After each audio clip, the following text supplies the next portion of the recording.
desde el principio él traía esta retórica muy antimexicana, anti-TLC, y empezamos a ver que había mucha gente que estaba inconforme con el tratado o que compraba esta versión de Donald Trump. Hace 8 años veíamos a un Trump mucho más estridente y hoy yo lo que veo es un Trump con más claridad mental y política de lo que quiere lograr. Y me recuerda en cierto sentido al presidente López Obrador, ¿no? Cómo con esa sensibilidad de identificar dónde estaban los enojos, los irritantes, los detonadores de acción del pueblo americano. Es una oportunidad para que replanteemos cómo vamos a combatir el tema del crimen organizado, cómo vamos a entrarle a una eventual renegociación del Tratado de Libre Comercio. Obviamente es lo que hay que hacer, ese fortalecimiento de esa acción consular. Como lo van a hacer con un presupuesto cada vez más mermado, pues es otra cosa, ¿no? Palabras en movimiento. Bienvenidos y bienvenidas al podcast Palabras en Movimiento. Yo soy Pablo Vázquez Agüed y el día de hoy tendremos un episodio que además lo van a poder ver en video a través de las distintas redes sociales, en donde hablaremos pues del tema que más está interesando y que más está en boca de todos en nuestro país, que es la entrada del nuevo gobierno de Donald Trump en Estados Unidos y cómo va a afectar sus políticas a nuestro país, a los migrantes, a la economía, a la seguridad. Y para ello platicaremos con una invitada de honor, quien es la diputada Claudia Ruiz Massieu, quien fue canciller de nuestro país también cuando Donald Trump fue presidente por primera ocasión, y con ella platicaremos pues de qué se viene para México, qué es lo que esperamos del gobierno de México y qué es lo que pensamos en Movimiento Ciudadano. Acompáñanos en esta plática. Las palabras importan y pesan porque son el vivo reflejo de nuestra diversidad. Esto es Palabras en Movimiento. Bueno, pues para platicar de este tema de la entrada del nuevo gobierno de Donald Trump en los Estados Unidos y la relación que tendrá con México, pues aquí estamos con nuestra invitada de honor, la diputada Claudia Ruiz Massieu. ¿Cómo estás, Claudia? Muy bien, ¿y tú, Pablo? Muy bien, muy bien. Pero con mucho interés de que nos platiques, pues, qué se viene para México, qué es lo que tendríamos que estar planteando como agenda, como país, a qué nos enfrentamos con una presidencia de Trump renovada, ¿no? Como que con un poco de más claridad que antes. Pero ¿por qué no nos platicas antes? Porque Trump ya fue presidente y a ti te tocó también estar en esos procesos en otra administración. ¿Por qué no nos platicas un poco qué fue lo que viviste en el primer mandato de Donald Trump y pues qué fue lo que te tocó ver? Pues mira, la verdad es que obviamente he estado pensando mucho, ¿no? En estos meses de todo lo que sucedió en 2015 y 2016 cuando fui canciller y me tocó un poquito esa primera incursión de Donald Trump en la política nacional a ese nivel de Estados Unidos. Él empieza en 2015 como uno de decenas de aspirantes a la candidatura republicana y la verdad es que nadie pensaba que fuera a lograr ser el candidato, mucho menos a ganar. Y entonces como que desde el principio él traía esta retórica muy antimexicana, anti-TLC en ese momento, muy grosero y patán con los migrantes, ¿no? Uh-huh. Y al principio como que era este tema de decir, a ver, no hay que engancharnos con él, es uno de muchos, y fue un poco, se fue cribando, el proceso se fue cribando y de pronto ya era el candidato y fue elevando esta retórica y fue muy difícil para México encontrar el tono, primero para contestar sin contestarle, para mandar señales de tranquilidad a la comunidad, en fin, de marcar como líneas, sin engancharte con lo que era un candidato y además, bueno, pues un candidato que todavía no ganaba y que México pues no debía en ese sentido interferir, ¿no? en la elección estadounidense. Entonces sí fue complicado. Y entonces lo que hicimos fue, ya cuando empezó la campaña y la retórica iba escalando, primero pues desplegar un viraje de nuestra política hacia Estados Unidos. Cambiamos al embajador, cambiamos al subsecretario de América del Norte, cambiamos de nuestros 49 consulados en ese momento. A mí me tocó en el marco de la campaña justamente inaugurar el número 50, ahora hay 53, Cambiamos a muchos de los cónsules. Muchos los rotamos dentro de adscripción en Estados Unidos, porque la verdad la Cancillería tiene muchísima gente experimentada en lo que es protección y toda la acción consular. Entonces los cambiamos un poquito para replantear el mandato de los consulados. Por supuesto, la primera parte y lo más importante es darle servicio a la comunidad mexicana que está fuera del país y en particular en Estados Unidos, pues tener toda esta serie de acciones y programas de vinculación con nuestra comunidad, de ayudarlos a tener obviamente papeles, pero acercarlos a aliados que tenemos en Estados Unidos para recibir servicios o encontrar trabajo o brindarles asesoría legal, ¿no? Entonces esa parte estaba muy bien, pero nos dimos cuenta que nos había pasado algo desde 94 que entró en vigor el Tratado de Libre Comercio hasta ese momento 2015 y que nos volvió a pasar ahorita, ¿eh? Y es que todo el mundo estaba tan encantado con el TLC y para todos después de 20 y pico años en ese momento era evidente que había sido pues un buen acuerdo de integración comercial que había aumentado el crecimiento económico en los tres países, la inversión, tacatá. Dijimos, oye, pues esto es obvio para todo el mundo. Y de pronto sale Trump y empieza con esta retórica y empezamos a ver que había mucha gente que estaba inconforme con el tratado o que compraba esta versión de Donald Trump y de su base, de que México y el tratado eran nocivos para Estados Unidos y tal. Y nos dimos cuenta que nos habíamos dormido un poquito en los laureles de lo que había sido el NAFTA. Y entonces empezamos a desplegar una estrategia como muchísimo más amplia de diplomacia pública, en donde los consulados no solo tenían que reforzar toda la parte de atención y vinculación con la comunidad, sino de activar muchísimo más proactivamente todas estas redes de aliados simpatizantes de México, pero también empezar a promover agresivamente en ese contexto pues los intereses de México y toda una narrativa de por qué el tratado y México, la relación con México es estratégica para Estados Unidos, para su crecimiento, para su bienestar, para su seguridad, etcétera. Con ejemplos súper puntuales en cada estado de la Unión Americana, qué inversión no solo de ese estado en México generaba empleo allá o dinero, sino inversión mexicana en Estados Unidos a partir del TLC. Entonces empezamos en esta lógica y por eso todo este movimiento de personas para un poco sacudir, ¿no? Sacudir lo que era una inercia de cómo nos relacionábamos con Estados Unidos. Yo me acuerdo mucho que un muy buen amigo americano, un empresario muy grande allá, me dijo, oye, ¿cuántos consulados tienes en Estados Unidos? No, pues 49, 50. Dijo, oye, eso es prime real estate. Todo mundo quisiera tener eso. Necesitas que tus consulados se asuman promotores de una visión de América del Norte, de una narrativa para educar a la gente de lo bueno que es la relación bilateral, de lo importante que es para ese americano común, ¿no? En ese estado. Y entonces empezamos a cambiar la narrativa, hicimos alianzas muy padres, por ejemplo, con el American Jewish Committee, nos invitó a su reunión anual, llevamos a todos los cónsules, les dieron talleres de cómo generar pues una forma mucho más proactiva y positiva, ¿no? Con distintos actores. Un esfuerzo muy grande, muy padre. Muy tarde. Sí. Muy tarde. ¿Qué es lo que te quería preguntar también? Digo, ahora en este nuevo mandato de Trump, o sea, yo lo que digo es, hace 8 años veíamos a un Trump mucho más estridente y hoy yo lo que veo es un Trump con más claridad mental y política de lo que quiere lograr. Claro. No sé si coincides. Se preparó para llegar a esta presidencia y un poco... Obviamente con una visión revanchista y de cobrar facturas y lo que tú quieras, pero se preparó para hacer una campaña que apelara a la simpatía de un público muchísimo más grande. Uh-huh. Y la mejor prueba de ello pues es que logra una coalición de apoyo multiétnica en donde tanto los hispanos como los afroamericanos votan por él.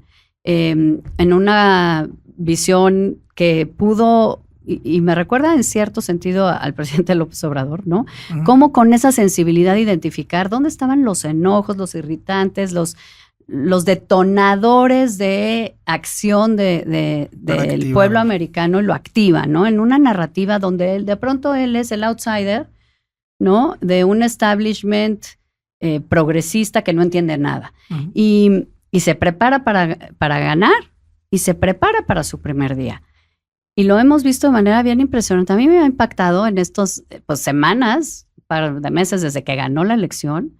No tuvo que esperarse a llegar al 20 de enero. Los países, y México incluido, empezaron a hacer concesiones desde antes. Ujú. Canadá, Empezaron pues, a con Trudeau. ajustar sus políticas y sus definiciones, un poco tratando de contener lo que pudiera pasar. Entonces, a mí cuando me dicen, oye, que si va a haber una renegociación del tratado, pues yo digo, esa ya empezó desde hace semanas, desde que ganó este señor, ¿no? Ujú. Llega el 20 y llega acompañado también de perfiles muchísimo, no solo más leales con su visión, sino también más preparados políticamente, más preparados en política pública, más preparados a entender los límites de las facultades y poderes presidenciales. Y más Entonces, poderosos, ¿no? Como muchísimo Elon Musk más, y todos con estos una magnates. oligarquía tecnológica muy fuerte detrás.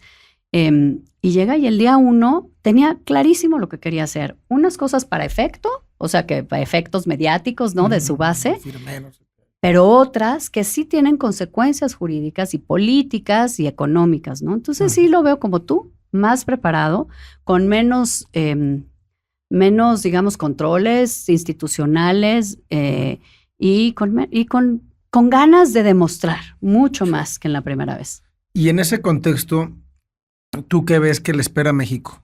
O sea, ¿a qué nos tenemos que enfrentar ya en términos realistas? Se habla de Ujú. muchos temas, que si lo de declarar a los grupos del crimen organizado terroristas, las renegociaciones del Tratado de Libre Comercio y los aranceles, el tema migratorio, desde luego. Digo, hay como cosas muy palpables, Sí. pero ¿tú qué dirías que es lo que le espera a Mira, México en estos próximos Yo meses? creo que nos espera unos años de mucha tensión, porque todo el tiempo, además, ahorita podemos estar platicando y volteamos y podemos ver el celular y ya dijo algo más y ya tomó otra decisión y todo el tiempo están pasando cosas, ¿no? En esta Ujú. como bombardeo de cosas del nuevo presidente Trump. Yo creo que nos ha demostrado desde que asumió hace una semana y pelos que él viene en serio, que está muy claro que tiene que darle esos resultados que espera su base, que no hay alianza, amigo, historia que cuente. Aquí todo mundo parejo está bajo el riesgo de poder ser el blanco, ¿no? O el objetivo de Donald Trump. Vienen años, yo creo que de tensión, años complicados para México, pero también quiero decir algo con mucha pena y dolor como mexicana. ¿Por qué nos duelen muchas cosas? Porque nos está poniendo el espejo en la cara y nos está diciendo, tienes razón. O sea, no nos dice tienes razón. Tenemos razón en decir, oye, mis migrantes no los trates así, no me los deportes así, lo que tú quieras. Pero el señor está reflejando un sentimiento de Estados Unidos en general. Dice, traen un desorden en migración los mexicanos. No solo de nuestros migrantes, nuestros paisanos. Traen un desorden de los flujos migrantes que están, ¿no? Y no hemos podido encontrar una forma de gestionarlo mejor. Traen un desorden en seguridad. Y ese desorden que ustedes tienen en seguridad, mexicanos, me afecta, ¿no? Y tampoco lo hemos hecho bien. Y es más, históricamente no le hemos encontrado el cómo, y en los últimos años se erosionó mucho más, ¿no? Esa capacidad de México de responder y de contener a la delincuencia organizada. Entonces nos está doliendo por esas cosas, porque nos hace muy evidente. Nos interpela. Pues sí, de decir, es como cuando te ponen en el espejo y pues sabes qué te ves y dices, yo tengo 52 años, pues no, ya no estoy tan guapa como era antes, ya traigo la arruga, ya, o sea, te ves y pues te ves, ¿no? Y cuando te ves duele y tienes que actuar en consecuencia. Y México creo que lo está haciendo de alguna manera, algunas cosas más públicamente, otras pues que no las dice públicamente, pero medio se intuyen, pero sin duda creo que nos va a obligar a, por un lado, hacer lo que siempre hemos hecho. Encontrar la manera de llevarnos con Estados Unidos, a veces mejor, a veces peor, pero de convivir con un socio, vecino, muchas veces incómodo, siempre tenso, en una simetría muy pronunciada. Que más de 200 años llevamos así. Pues digo, encontramos la manera, ¿no? Ojalá sea de la mejor manera, pero tenemos que encontrar una manera, a ellos les conviene y a nosotros también, pero sin duda a nosotros nos dolerá más. ¿Cómo vamos a enfrentar los temas de delincuencia organizada juntos, de una mejor manera, con una cooperación en la que se construye confianza, etcétera? ¿Cómo vamos a gestionar mejor los flujos migratorios? Los que pasan por México, los que regresan a México, los que nos van a deportar, los nuestros que van, en fin. Y cómo vamos a encontrar una manera más cómoda de abordar lo que para efectos prácticos sí es una renegociación del tratado, que nos une, que debería estar muy claro, ¿no? Aquí están las reglas, en esto quedamos. Pero bueno, México también empezó violentando las reglas del TEMEC en la administración pasada. Entonces es un poquito... vamos a replantear todo. Creo que así va a ser, que encontraremos la manera. Ojalá sea una buena manera. Ojalá lo veamos como ante algo inevitable, una oportunidad para nosotros también replantear muchas cosas que me parece que hace falta, pero no va a estar fácil, no va a ser cómodo, y nos va a generar tensión, nos va a generar frustración, a nuestra comunidad, pues mucho miedo y mucho dolor también, me parece. Y bueno, pues creo que ojalá convocar al gobierno a un esfuerzo de Estado y no solo de gobierno, pero no lo veo sucediendo pronto. Sí, yo también lo veo como una oportunidad para que el Estado mexicano salga más fortalecido de esta coyuntura o de este momento crítico, histórico. Es una oportunidad para que replanteemos cómo vamos a combatir el tema del crimen organizado, cómo vamos a entrarle a una eventual renegociación del Tratado de Libre Comercio, cómo vamos a impulsar las energías limpias en México en lugar de esta adicción de las energías fósiles de Trump, sí. ¿No? Entonces yo creo que también es una oportunidad, si lo vemos desde el punto de vista del Estado mexicano. El problema es si esto se convierte en una visión sesgada de un gobierno, un partido, claro, queriendo imponer una u otra forma de hacer las cosas, ¿no? ¿Tú cómo has visto ahí al gobierno de la presidenta hasta ahora? Fíjate que al principio te diría que he visto una evolución. Al principio me parece que la presidenta trató de un poco de, primero como minimizar y luego responder como lo hacía el presidente López Obrador, ¿no? Utilizando la mañanera y enganchándose ella con los temas y no, si es un laboratorio de fentanilo, no, si se hace así. Digo, cosas que desde mi punto de vista no tendría que la presidenta estar hablando de esas cosas. Pero luego he visto en estas semanas más recientes como ya una presidenta más distanciada, digamos, de la respuesta inmediata y más buscando reflejar tranquilidad, cabeza fría y un sentido estratégico. Más claramente en el tema del mandato a la Cancillería, a los cónsules, etcétera, que obviamente es lo que hay que hacer, ese fortalecimiento de esa acción consular. Como lo van a hacer con un presupuesto cada vez más mermado, pues es otra cosa, ¿no? Que ese es otro de los temas. Anuncian muchas cosas que hacen sentido, pero, y tú y yo lo sabemos, pues el gobierno cada vez tiene menos dinero y en el presupuesto que se aprobó para este año, ya sabiendo que había ganado Donald Trump, no se le dio dinero extra a los consulados, no se le dio dinero extra al Instituto Nacional de Migración, ¿no? Bueno, sabiendo que venía una cosa compleja, ¿no? Entonces, bueno, esa parte públicamente creo que bien, pues es lo que esperamos. No necesitamos que nos cuenten la estrategia. Tenemos un amigo común que dice las estrategias no se comparten, ¿no? Se ejecutan, está muy bien, pero se tienen que sentir. Creo que se ha sentido un viraje en la estrategia de seguridad, muy claramente del gobierno tratando de mandar un mensaje de estamos haciendo las cosas con mucho mayor contundencia, atacando específicamente objetivos muy precisos, pero también preocupándose de que se sepa que el fentanilo, ¿no? Estamos decomisando fentanilo, desarticulando redes que trafican y producen y trafican fentanilo, como en una preocupación muy clara, ¿no? de Estados Unidos. O en el tema de China, hablando de vamos a imponer algunos aranceles a productos chinos, desmantelando redes de contrabando de productos chinos, o sea, específicamente mandando mensajes de estoy atendiendo tus preocupaciones. Que además la preocupación de Trump, no sé cómo vaya a sonar, pues, pero la preocupación de Trump no es México, es China. Absolutamente. Ese es su adversario. Nosotros somos un irritante de una relación que ahí está y que es funcional para otras cosas. Su verdadero adversario es China, es su verdadera preocupación en la lucha por la hegemonía económica, militar, tecnológica de los próximos 50 años. Uh-huh. Y a eso se va a dedicar. Más lo del fentanilo y otras drogas. Sin duda, que también México tienen un componente chino, ¿no? Y que entra por aquí, o eso dicen ellos, y que están usando América Latina y a México en particular para también un poco sacarle la vuelta, ¿no? Al marco regulatorio comercial y utilizar el TEMEC para brincar a Estados Unidos. Entonces, en ese contexto, pues estamos ahí, ahora sí que como dicen, entre la espada y la pared. Uh-huh. Bueno, pues claramente creo que nos toca tratar de, con dignidad, con fortaleza, con defensa de nuestra soberanía, pero no en un sentido de nacionalismo patriotero, ranchero, sino de verdad moderno, ¿no? Oye, esta es la realidad. La realidad es que también estamos en una asociación comercial con Canadá y Estados Unidos que nos ha funcionado, que queremos cuidar, que queremos preservar. Esos son nuestros aliados comerciales, además de en la realidad de la vecindad, ¿no? Entonces, bueno, ¿cómo cuidamos eso?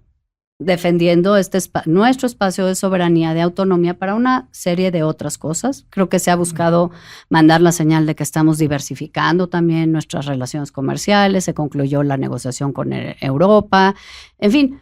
Se está haciendo, creo que la tarea. Lo que no alcanzo a sentir, no lo sé, nadie me lo ha contado tampoco, no conozco a la presidenta ni me lo va a platicar, pero no alcanzo a sentir si hay de verdad una estrategia más amplia, una estrategia que un poco trascienda la coyuntura o la reacción y la táctica uh-huh. para plantear objetivos de mediano, de largo plazo, con una visión más estructural de las cosas. Y insisto, pues de Estado, esa sí no la he visto, porque es el gobierno diciendo el que no me respalde en este tema, pues es un traidor a la patria. Pues no, la verdad es que es un tema que nos atañe a todos, entonces es cuando más deberías buscar a las oposiciones para construir un consenso de cómo enfrentar esto, donde deberías echar mano de la diplomacia parlamentaria para generar otros vínculos del sector privado en un sentido más amplio, o sea, una visión muchísimo más amplia que no la veo, no la siento, ojalá la estén, pues digamos, proyectando, ¿no? Sí, que es ahí lo que quería también como ir hacia allá y ya perfilando nuestras conclusiones. Creo que el momento sí demandaría, desde un punto de vista de visión de Estado, y en tu experiencia además ya como canciller de México, pues que este gobierno actual de la presidenta Claudia Sheinbaum, para enfrentar este reto, entienda que lo tiene que hacer con los gobernadores de las entidades federativas, todos, claro. Con el poder legislativo, incluyendo todos los partidos políticos, con los empresarios y las empresarias para el tema del tratado, ¿no? Y no sé, tú en esa visión, digo, ya nos decías, no estamos viendo tan claro cómo va a funcionar eso, pero ¿cuál sería el mensaje que tú quisieras dejarnos aquí en el podcast Palabras en Movimiento de cómo tendría que o podría ser mejor la estrategia para enfrentar al gobierno de Trump? Yo creo que tendría que ser una estrategia de amplia convocatoria, liderada por el gobierno, por supuesto, convocada por el gobierno, pero en donde se entienda que finalmente sí estamos ante un escenario de riesgo para México en muchas áreas y que va a definir el futuro de nuestro país, cómo va a ser en el corto plazo, en el mediano y también en el largo plazo. Entonces nos atañe a todos. Uh-huh. Y entendiendo eso que nos atañe a todos, sí me gustaría ver esa convocatoria de, oigan, partidos de oposición, sentémonos a platicar cómo podemos sumar y construir consensos de cuál es la estrategia de cooperación de seguridad que podríamos respaldar todos, ¿no? Con Estados Unidos. Cuál es la mejor forma de proteger, cuidar a nuestra comunidad, pero también de hacer un esfuerzo en Estados Unidos en esta labor de educar hacia el futuro mejor a los americanos de por qué México es un socio confiable, estratégico, importante por su trabajo, en materia de seguridad, en materia de gestión de recursos naturales. ¿Cómo podemos entre todos plantearnos un hacia adelante distinto? Me gustaría ver esa convocatoria al sector privado, al sector social, al sector académico, al sector cultural. con una narrativa de Estado y de quiénes somos y cómo nos concebimos como parte de América del Norte hacia el futuro, lo que aportamos. No en una visión reivindicatoria nada más de una historia, ¿no? De un pueblo soberano que lo somos, sino con una visión de futuro y de modernidad. Hacia dónde vamos y cómo se concibe México como parte de esta región, con su identidad también latinoamericana, iberoamericana, pero también como un jugador del mundo importante. Somos la 13ª economía del mundo, por Dios. O sea, tenemos muchas fortalezas. Eso no quiere decir que ignoremos nuestras vulnerabilidades, pero cómo te planteas hacia el futuro de una manera distinta. Y yo creo que eso no lo he visto. No es algo que le atañe al gobierno y a su partido nada más, y que tampoco se vale que digan, si no estás de acuerdo conmigo, todo lo que digo al 100%, entonces pues es que no quieres a México y eres un mal mexicano. Pues no, señora, no, señores. O sea, nosotros también, todos los que no pensamos como ellos, también representamos, aparte del pueblo de México, nosotros como legisladores, por supuesto, pero cualquier ciudadano que no está de acuerdo en todo lo que dice y hace el gobierno. Pero también queremos cuidar a nuestro país y construir un mejor futuro. Y esa visión de Estado de una presidenta por arriba de su partido, por arriba de los intereses de grupo, por arriba de la necesidad que pueda tener de reivindicar y defender en cada minuto un legado de un movimiento con el cual llega a la presidencia, pues no la he visto y es lo que a mí me gustaría ver. Necesitamos, ¿no? Pues muchísimas gracias, Claudia Ruiz Massieu, gracias a ti, Movimiento Pablo. Ciudadano. Gracias por esta plática tan enriquecedora y además pues, con una voz autorizada en estos temas. Muchas gracias, Pablo, por la invitación. Palabras en movimiento. Muchas gracias a todas y todos por acompañarnos en este episodio de Palabras en Movimiento. Espero que lo hayan disfrutado y recuerden que pueden suscribirse a nuestro podcast en todas las plataformas de streaming y escuchar todos nuestros episodios anteriores. Yo soy Pablo Vázquez Agüed y nos vemos y nos escuchamos en la próxima ocasión. Las palabras separan, pero también nos unen. Esto fue Palabras en Movimiento.